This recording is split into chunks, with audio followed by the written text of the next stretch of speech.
नमस्कार मंडळी. ढोकळा म्हटलं म्हणजे नाश्त्यामधील सगळ्यांचा आवडता प्रकार आणि विशेष म्हणजे पौष्टिक असतो, कारण मिश्र डाळीचा वापर इथं आपण केलेला असतो. तर अशाच डाळ तांदूळचा अचूक प्रमाणात आपण हे प्रेमिक्स बनवून ठेवायचं आणि फक्त पाण्यामध्ये हे व्यवस्थित असं बॅटर बनवून त्याचे आपण ढोकळे अगदी झटपट आणि चविष्ट असे बनवू शकतो. आणि ढोकळा तुम्ही प्रत्यक्ष बघू शकताय किती परफेक्ट झालेला आहे. तर मंडळी, संपूर्ण रेसिपी बघा आणि रेसिपी आवडली तर लाईक नक्की करा.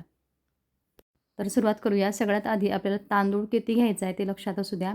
तांदूळ हा वजनी प्रमाणात 1 किलो आहे आणि कोणत्याही प्रकारचा तांदूळ तुम्ही यासाठी वापरू शकतात. दुसरं साहित्य म्हणजे हरभऱ्याची डाळ. ती देखील जेवढा तांदूळ घेतला आहे तेवढेच, म्हणजेच 1 किलोच्या प्रमाणात आपल्याला घ्यायची आहे. तिसरं साहित्य, इथं उडदाची डाळ घेतलेली आहे अर्धा किलोच्या प्रमाणामध्ये आणि ही डाळ तुम्ही बघू शकताय साल नसलेली, म्हणजे पांढरी, जी आपण इडलीसाठी वापरतो ती डाळ वापरायची. 300 ग्राम आपल्याला साखर लागणार आहे, कारण थोडा गोडवा यामध्ये असावा. यासोबतच मीठ आपल्याला लागणार आहे 175 ग्राम. तर इथं टाटा सॉल्ट मी वापरत आहे. आता हे तिघही जिन्नस आपल्याला व्यवस्थित दळून घ्यायचे आहे, पण त्याआधी आपल्याला हे स्वच्छ कापडाने पुसायचे आहे, कारण वर्षभर धान्य टिकण्यासाठी आपण याला बोरिक पावडर लावलेली असते. ती स्वच्छ निघण्यासाठी आपण एका कापडावर ठेवून व्यवस्थित पुसून मग त्याला दळायचं. तर आता आपण हे व्यवस्थित पुसून घेतलं. नंतर एका मोठ्या तगारीमध्ये टाकून व्यवस्थित मिक्स करून घ्यायचे आहे आणि जे संपूर्ण जिन्नस हे व्यवस्थित मिक्स होतात तेव्हा आपल्याला हे गिरणीमधून दळून आणायचं आहे. तर जसं बेसन पीठ आपण दळलेलं असतं त्याप्रमाणे याचं टेक्स्चर आपल्याला हवं. आता पीठ दळून झालं. दुसरे साहित्य जे आपल्याला मिक्सरमध्ये वाटून घ्यायचे आहे ते आपण आता मिक्सर जारमध्ये टाकूया. तर साखर आपण घेतलेली 300 ग्राम, मीठ आपण घेतलेलं आहे 175 ग्राम, यासोबत 50 ग्राम खाण्याचा सोडा इथं आपण वापरायचा आणि 50 ग्राम सायट्रिक ॲसिड इथं आपण घेऊन हे व्यवस्थित मिक्सरमधून वाटून घ्यायचं आहे. तर मंडळी, सगळ्यात महत्त्वाचा मुद्दा, आता आपण जेव्हा हे मिक्सरमधून वाटतो तेव्हा मीठ, साखर, सोडा आणि यासोबतच सायट्रिक ॲसिड हे थोडं ओलावा धरतं. हे तुम्ही आधी लक्षात असू द्या. आता पिठामध्ये आपण हे जेव्हा टाकतो तेव्हा यामध्ये थोड्याशा गुठळ्या तयार होतात आणि या गुठळ्या व्यवस्थित मोडूनच आपल्याला हे मिक्स करायचं असतं. तर पहिल्यांदा काय करायचं, जसं आपण हे मिक्सरमधून काढतो आणि या पिठामध्ये मिक्स करतो, तेव्हा जेवढं होईल शक्य तेवढं मिक्स करा. मात्र हे प्रॉपर मिक्स होत नाही. अशा प्रकारेच आपण फक्त मिक्स करायला हवं, का प्रत्येक कणाकणामध्ये जे सायट्रिक ॲसिड, सोडा, साखर याचं प्रमाण मिक्स व्हायला पाहिजे आणि ढोकळे छान फुलायला पाहिजे. यासाठी अजून एक मेहनत आपल्याला घ्यायची आहे.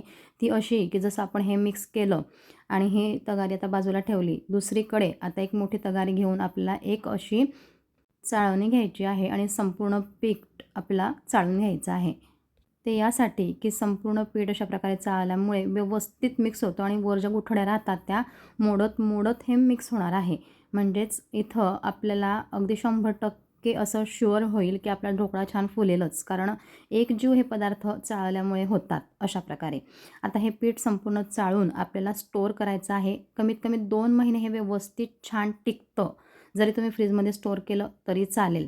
आता एखाद्या वाटीचं प्रमाण फिक्स करून मी तुम्हाला पुढे ढोकळे कसे बनवतात ते दाखवते.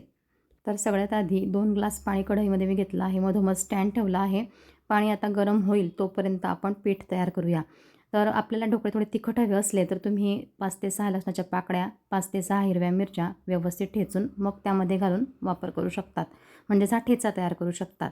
आता पिठाचं प्रमाण लक्षात असू द्या. एखादं मोठं भांडं घ्या. त्यामध्ये आता आपल्याला पीठ टाकायचं आहे. मी इथं 1.5 वाटी पिठाचा वापर करत आहे.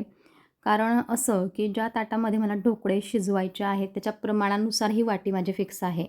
तुम्हाला ज्या प्रमाणात ढोकळे बनवायचे असतील त्यानुसार तुम्ही पीठ घ्या.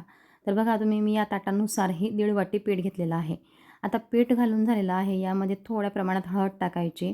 हळदसोबतच आपल्याला तेल देखील टाकायचं आहे, म्हणजे ढोकळा खाताना कोरडा लागणार नाही, व्यवस्थित मऊसूत बनेल.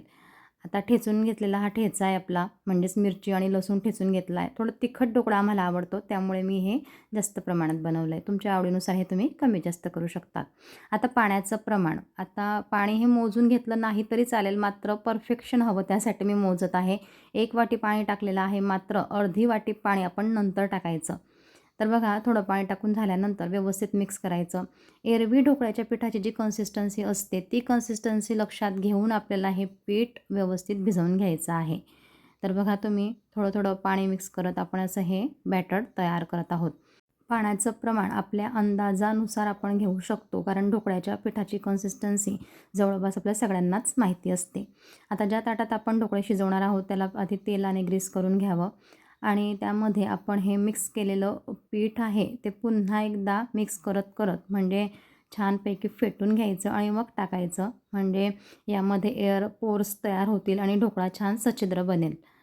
तेलाने ग्रीस केलेल्या ताटामध्ये आपल्याला आता हे ढोकळ्याचं पीठ टाकून घ्यायचं आहे आणि जेव्हा आपण ढोकळ्याचं पीठ टाकतो तेव्हा तुम्ही बघू शकता की एक पातळ अशी लेयरच तयार झालेली आहे. जास्त दाट प्रमाणात मी टाकलेलं नाही. हलकंसं टॅप करायचं आणि एरवी आपण जसा ढोकळा शिजवतो त्याप्रमाणे आपल्याला हे गरम झालेल्या पाण्यावर स्टँडवर असं हे अरेंज करायचं आहे. आता फक्त 15 मिनिट मध्यम गॅस फ्लेमवर आपल्याला हे शिजवून घ्यायचं आहे. जसे 15 मिनिटं होतात तेव्हा तुम्ही बघू शकता ढोकळा किती छान आपला फुलून आलेला आहे. तर मंडळी आता फक्त आपण हे उतरवून थोडं थंड करून मग याचे काप करावे. जेव्हा आपण काप करतो तेव्हाच आपल्याला जाणवतं हे किती स्पंजी आपले ढोकळे झालेले आहेत. तर काही एक कठीण नाही, अगदी सोपी रेसिपी आहे. फक्त जे प्रेमिक्स आपण कराल ते व्यवस्थित स्टोअर करा. दळून झाल्यानंतर चाळणीने नक्की तुम्ही चाळा म्हणजे पीठ एकजीव असं मिक्स होतं. आता मस्तपैकी चेक्स पाडून झाले आहे. त्यावर आता गरमागरम तडका टाकायचा.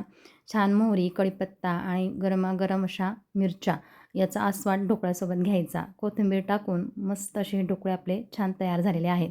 तर मंडळी कसे वाटले तुम्हाला हे झटपट ढोकळे म्हणजेच प्रेमिक्सपासून बनवलेले इन्स्टंट ढोकळे?